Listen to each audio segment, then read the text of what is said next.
And we're going to welcome on Justin. He is really cool. He's got a real hi, Justin. There he is.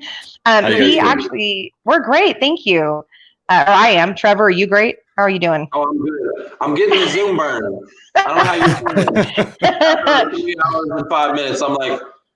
Hey, you think this is bad? Thanks to you, I have to do this for 7 hours tomorrow. So yeah. So, Justin, we're excited to have you on. You've got a pretty cool thing going on. You've been actually helping entrepreneurs grow, and you've got some really interesting insights. So let's start off with tell us a little bit about you and your career evolution. Oh, now I heard you guys have asked this to everybody so far. I don't have that one that's by far that interesting. Like Trevor went from car. What did you do? You ended up at Harley and then you did cars or something. Yeah. Very fascinating. I started out my career as a product manager and then started developing products, putting them into market for hardware, software, and ended up got lucky and worked in Silicon Valley for a good long time. And then got tired of the Valley and left and found life in startups. And I joined a bunch of startups. I had a string of startups, and which led me to now running and starting. I founded a nonprofit for entrepreneurship and helping startups figure out how to get going, making that pivot out of the corporate world and trying to figure out how to move to doing it on your own.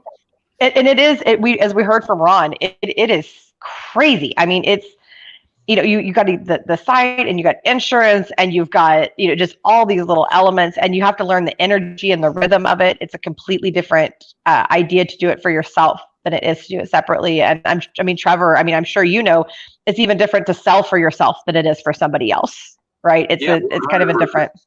Question is, what type of person are you? Are you the type of person that will work harder for yourself? Or are you the type of person that will work harder for someone else? And there are two different types of people. You have to be able to recognize what type are you, because some people are not meant to be entrepreneurs and business owners and all that. Some people are just not. True. And there's nothing wrong with that. Yeah. And there isn't. No, and it's really, when you look down at what an entrepreneur is, I think, and I've described myself this, is that you're part half crazy to think that you're going to go off and do this and it's going to be a fun, smooth ride. But the real hard part is pivoting that mindset of, I'm not actually just working for me, or working for someone. I'm actually trying to figure out how to build something, and I'm alone, basically. Yeah. It is a very lonely job. Even though you may hire people eventually and get a larger organization around you, maybe you get to hire 3, 4, 5, 6 people, and all of a sudden you feel like, there's people around you. Mm-hmm. But that mindset is really critical. And the difference between, are you willing to risk kind of everything? There are places you can go, though. There are places you can go, and I want to speak on this real quick, but that are kind of a blend, okay, of entrepreneurship, which is like completely doing it all on your own and starting from scratch, and being with that corporate structure. Like, for instance, if you were going to be a real estate agent or in financial services or insurance, you have that umbrella of a super successful company who's already paved the way for you. And it's almost like opening up a franchise, and you still got to get in there and grind and make it happen, but you have a lot of tools and support to go with it. And those are two different things too. And both are phenomenal, and both are a certain skill set, but they are very, very different. It's one thing to open a franchise or do something like financial services or real estate, if assuming you're going to a big real estate office, right, and not opening up your own. That's different than completely starting it from scratch, products, it's a very different process, and you just have to determine which option is good for you. But let's talk about pivoting to remote right now, because Justin, you've done a lot of pivots in your life, and you helped entrepreneurs do their pivots, right? And you've worked with products, and I know product owners deal with 50 million pivots at a time. But let's talk about pivots to remote and what that's looking like for companies. Oh, today is very, very fascinating. This is the first time I think in our history that we've seen where companies have to wholesale pivot their entire organization to remote. Right? This has not happened before. Remote work and distributed teams have been around for at least 2 decades. There's always been some percentage of a company that's been out there remote, whether they're global employees traveling or a sales force that's traveling. But now everybody's at home, which is interesting, right? Because now HR has to be at home and finance has to be at home. And right. And I think these corporate leaders, managers, even employees now are trying to figure out how to, 1, maintain productivity, 2, ease anxiety somehow, and 3, figure out how to collaborate effectively. Yes. Right. Yes. And absolutely. That is extremely difficult if you've never done it before. I've been lucky where I've had, I don't know if it's luck, but I've definitely had 4 or 5 positions in my career where they were remote and I was managing distributed teams.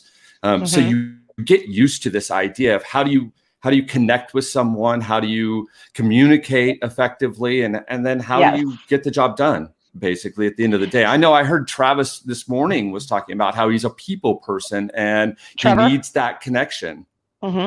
Yes. That is super important, but you can do it distributed. There are things that you do that you don't change that you would think that you should change remotely.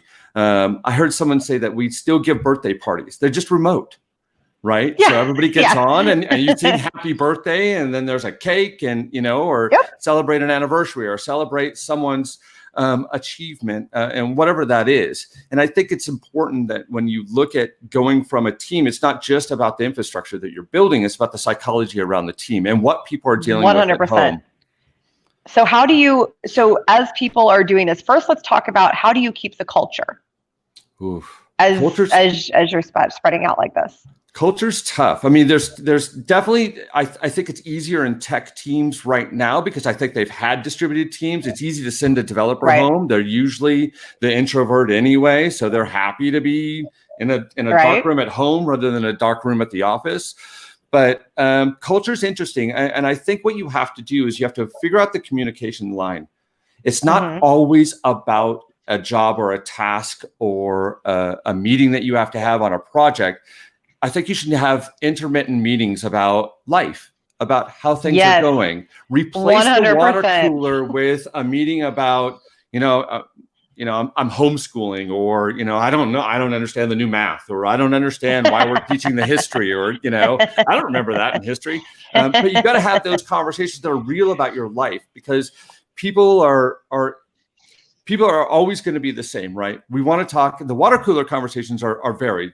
Yes, you can get really good conversations about the work that you're doing, but they're also about personal communication and connecting with that human being. I've had the conversations where I go, my daughter's doing this day, and or I'm excited she's done this, or my family's doing this, and or hey Bob, where'd you go on vacation? I completely agree. And I think the one-on-ones are important too. Like do the group one so everybody can talk, but then reach out. If you're a manager or an entrepreneur, or whatever the case is, reach out to your team on a one-on-one and don't bug them about their job. I mean, do what you got to do with that too, but reach out and go, hey, how are you? Right. How are you doing? How's your life right now? What you got going on? Here's some things our company's been doing. It's kind of neat that I thought was creative. Was they're doing like a little poker tournament where everybody gets on, and it's like a webinar, but everybody gets on there, and then that's cute. Whoever's like the winner of the tournament, they're sending them like a bottle of wine or whatever. Like nice. That's cool. I like that. And you get to play a game and stuff. But one of the things I think important is like we had relationships prior. We had face-to-face relationship with these folks prior, right? And so it's kind of fun to hop on an online poker tournament. But what if the culture never was face-to-face and now we're starting it like that? And so now I'm meeting you for the first time, Justin, and we're doing these poker tournaments, but I don't know, like, I don't think it would be the same impact as, having some face-to-face. I think there's got to be a blend. I don't know that that's necessarily true. I mean, and realize this is temporary, right? We're not going to be Right. remote forever. I mean, you can be. I mean, Buffer is a completely distributed company. From day one, they decided they're never going to have an office. Right. We are too. My company is, completely. And so is my nonprofit. We decided that we're just going to be, and we do meet though, but we do meet at, mean, before COVID, we were meeting at Starbucks, or we'd go to an happy hour, just have fun. But you could still do happy hours, and you can still do those things that are more personal and not business, and still create those relationships. I think, yes, in person is always better, but I don't think this is going to be forever. I think we just need to adjust, and how these, the tools aren't the problem, right? Learning tools isn't necessarily the problem. It's how do I communicate with you now here? I'm in my kitchen. I'm not, I've got family around me. And this is the first time you're having to struggle with these environments colliding, right? Work environment versus your family environment. And I've had cats and dogs joining meetings. Yeah. Oh yeah, it's a thing. I do like when dogs join meetings though. So that's it may happen. My fear, right? So we're talking a lot about fear today, right? My fear is that a lot of these companies are going to use this as an excuse to go 100% remote, which that's their prerogative if they decide to do it that way. But that society as a whole, if we have a remote society in this way, that we're going to end up turning into the Matrix, right? Where we're not. I mean, really, like, and the future, like we're talking about what we are today, how we're communicating right now, but the future could be these VR things where we're putting on a VR and we're like, getting together and meeting, and like now it's the Matrix, and we're not real. It's not real life anymore. It is. I don't know. My fear coming out. I will say, first of all, anybody that's worked with me, and I wish I could like grab some of them and bring them on real quick, will tell you can still be very, very personal. Now, not every situation should stay remote. There are plenty of positions that, and I'm not just talking about restaurants and retail and stuff like that, where obviously you physically have to be there, but there are plenty of other positions that should be on site. For instance, I referenced my mother earlier in the show. She's HR for a big hospital system. It makes sense to have HR on site when you have thousands upon thousands of employees, right? It just makes sense. However, there are plenty of positions out there that can be remote, and it's actually decreasing stress in a lot of people. I've seen a lot of people talking about, oh my gosh, not battling traffic is so much better for me. The environment is getting better. Have you all seen the videos of, Los Angeles, DFW, New York City? They're beautiful again. London posted a video. No smog. It's gorgeous. Right. And it's actually helping the world for us to go remote. So what I'm hoping is you reference balance, Justin, and I think that is key. That is absolutely imperative. What I would like to see personally is flex programs. Come in 2 days a week or whatever, and then be home the rest of the time. Or come in for a few hours a day at your leisure, but we'd want to see your face every day for at least 3 hours or 4 hours or whatever it is. That's kind of what companies aren't going to be able to save as much money on rent and real estate. And see, that's where I'm saying a lot of the companies are going to pivot and say, okay, this is our opportunity to ditch the real estate. Like we can get rid of renting this space totally. This is our opportunity to do it. Let's do it now. Let's jump. And there's going to be a huge shift completely remote. What do you think, Justin? What is your take on that? I don't know that it's going to be a massive exodus out of real estate. I think companies will still maintain offices. They may downsize. We may maybe the end of the large campus type facilities, right? Which is fine. Right. I think for the most part, those campuses were made that way to keep people at work. And that's not balance, and that's not that flex schedule that you were talking about, Catherine. But I don't know how much of an exodus there really will be out of real estate. I think that we're going to have to do some sort of combination. Again, we're still working through this now. As a remote worker, I think it's fantastic, right? Give me a laptop, give me the equipment that I need to connect with my team, and I'll figure out the rest. Right. And I don't think that every company will be able to just say, okay, everything's remote work completely. I think it works well for tech companies. because you could do that in a tech company. Do I think it works well for a manufacturer? Probably not, because you need people there. Well, obviously, yes. I mean, it's going to be a variety. So what do you think as people do come back into the workforce? Kind of the last big question I have for you is, as people do come back into face to face, how does management handle that? Because now it's been 2 months of I've been working at home and I've got this new rhythm. How do they handle that?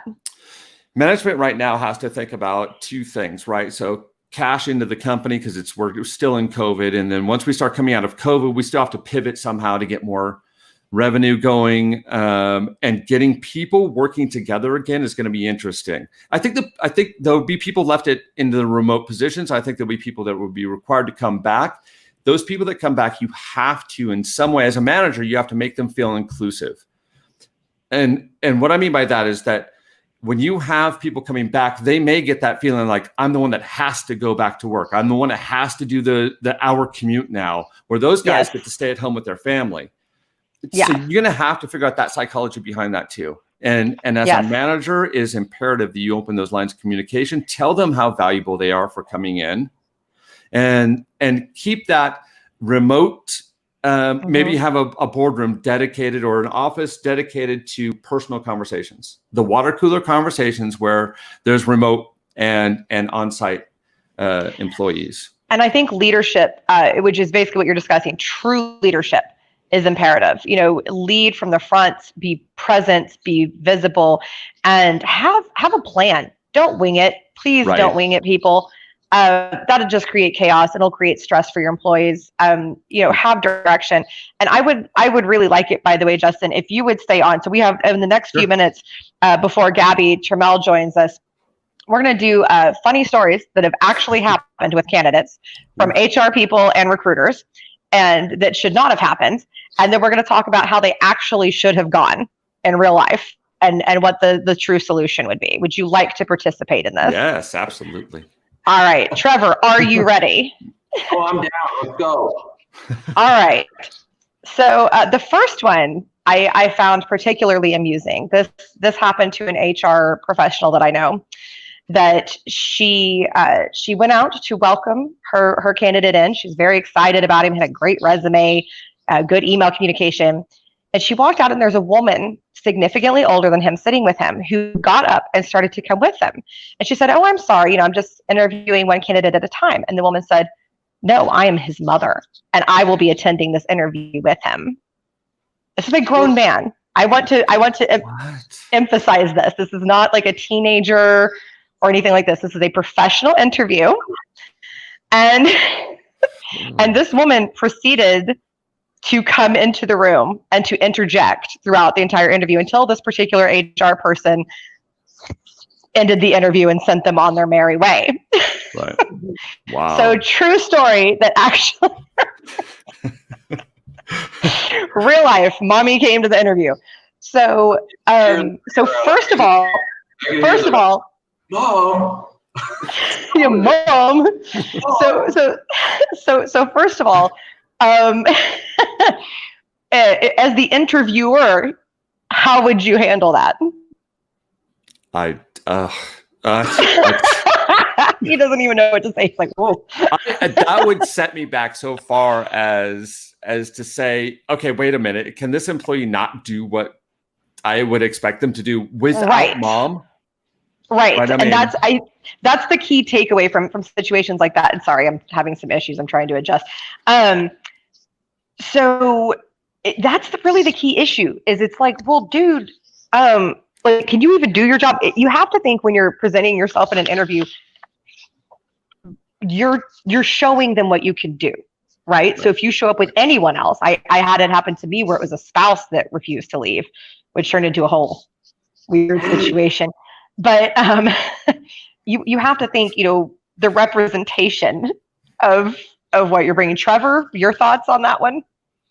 Yeah, I definitely agree with what you said. What's interesting on this topic, though, is that there are some companies that will invite the spouse to come join in the interview because they that does happen. Yes, that does happen. I think those companies are awesome. That's pretty cool. It depends on the situation. It really does. There are some times that that's not appropriate, and it can actually be really bad, especially if there's a lot of confidential information, stuff like that. It's something they have to, but like, hey, if your spouse would like to come in and learn more about, right, they have the opportunity to. It's not necessarily that they have to. I would actually discourage that. I know why you like it, and you should always include your spouse in decision making. The reason that I don't like it is discrimination. Number one, you should never be asking, of course, EEOC should never be asking marital status, child, anything like that. So you got to be real careful with that kind of thing. But it is interesting to give the spouse an opportunity. I like the companies that do it after the interview process, after the hire, and they let them participate in orientation. I think that's really interesting. That way they can learn as well. So the next story, you like that? So the next story, this one cracked me up. This was one of mine. I had a candidate come in, and she said to me, we were going through the interview. She's doing okay, not great. She's not overwhelmed, wowing me, but she's doing a good job. And she looks at me and I said, so what's important to you? That's one of my favorite questions. What's important to you? Well, I just really don't want to work very hard. What? I mean, literally said that. That's not an exaggeration. Those were her exact words. She said, I really don't want to work very hard. I said, well, what do you mean? I said, do you mean like physical labor? That type of thing? Is that what's concerning you? She goes, oh no, I just want something where I can kind of coast. I don't really want to have to apply myself very much. McDonald's solid way to get a job. Yeah, it was super helpful. I was like, wow, you just really won me over, let me tell you. So I told her, I said, what I recommend you do is apply for a job, maybe like a security guard that's just going to sit at a desk and welcome people. I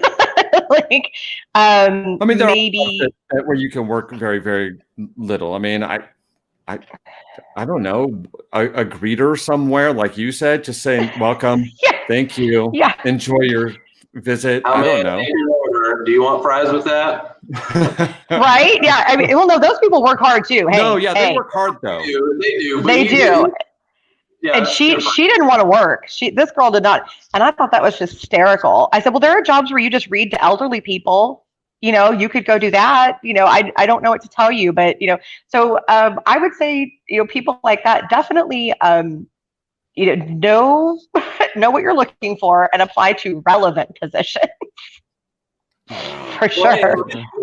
For being aware. Yeah, but at least she knew, and she was super honest, and kudos to her for her honesty.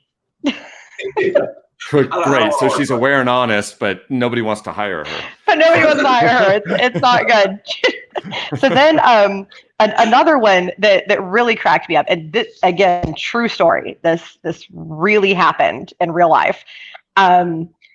Is that the candidate, got through the initial interview with the recruiter, did great, went into the in-person interview with the manager and said, I need to know the PT, and this is verbatim apparently what happened according to the hiring manager. He said, I need to know the PTO policy because I need 3 weeks off a year to visit the Dominican and visit with prostitutes.